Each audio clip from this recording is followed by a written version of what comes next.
बुद्ध पूर्णिमा के इस पावन अवसर पर मैं आपको भगवान बुद्ध के जीवन परिचय के बारे में बताता हूँ। बुद्ध पूर्णिमा और भगवान बुद्ध का जीवन परिचय। बुद्ध पूर्णिमा, जिसे वैसाख भी कहा जाता है, बौद्ध धर्म के अनुयायियों के लिए सबसे पवित्र दिनों में से एक है। यह दिन भगवान बुद्ध के जन्म, ज्ञान प्राप्ति, बुद्धत्व और महापरिनिर्वाण मृत्यु का प्रतीक है। यह अद्भुत संयोग वैशाख मास की पूर्णिमा तिथि को हुआ था, इसलिए इस दिन को बुद्ध पूर्णिमा के रूप में मनाया जाता है। इस वर्ष 2025 में बुद्ध पूर्णिमा 12 मई को है। भगवान बुद्ध का प्रारंभिक जीवन।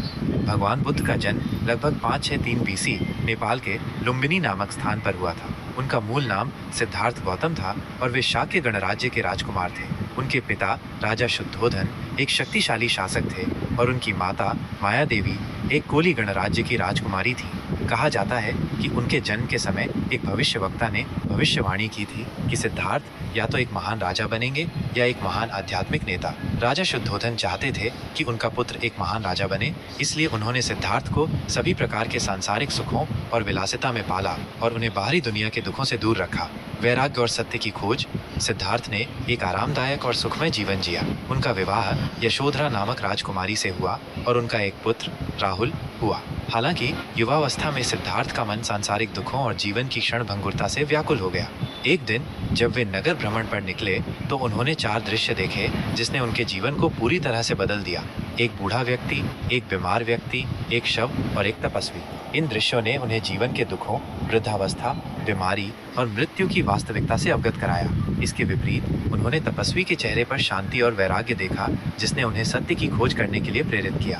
लगभग 29 वर्ष की आयु में सिद्धार्थ ने अपने राजसी वस्त्रों और सांसारिक जीवन का त्याग कर दिया और सत्य की खोज में निकल पड़े। इस घटना को बौद्ध धर्म में महाभिनिष्क्रमण कहा जाता है।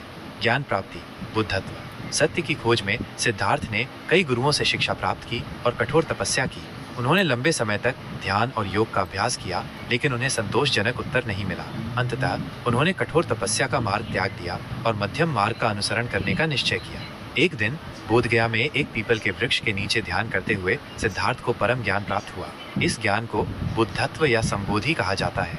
ज्ञान प्राप्त करने के बाद सिद्धार्थ गौतम बुद्ध कहलाए, जिसका अर्थ है जागृत या ज्ञानवान।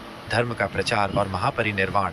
ज्ञान प्राप्ति के बाद बुद्ध ने अपना शेष जीवन लोगों को दुख से मुक्ति का मार्ग बताने में व्यतीत किया। उन्होंने भारत के विभिन्न हिस्सों में घूम घूम कर अपने धर्म का प्रचार किया। उनके उपदेशों का सार 4 आर्य सत्य और अष्टांगिक मार्ग में निहित है, जो दुख के कारण और निवारण की व्याख्या करते हैं। बुद्ध ने एक विशाल शिष्य समुदाय बनाया, जिसमें भिक्षु, भिक्षुणी और गृहस्थ अनुयायी शामिल थे। उन्होंने सभी जातियों और वर्गों के लोगों को समान रूप से अपने धर्म में स्वीकार किया। लगभग 80 वर्ष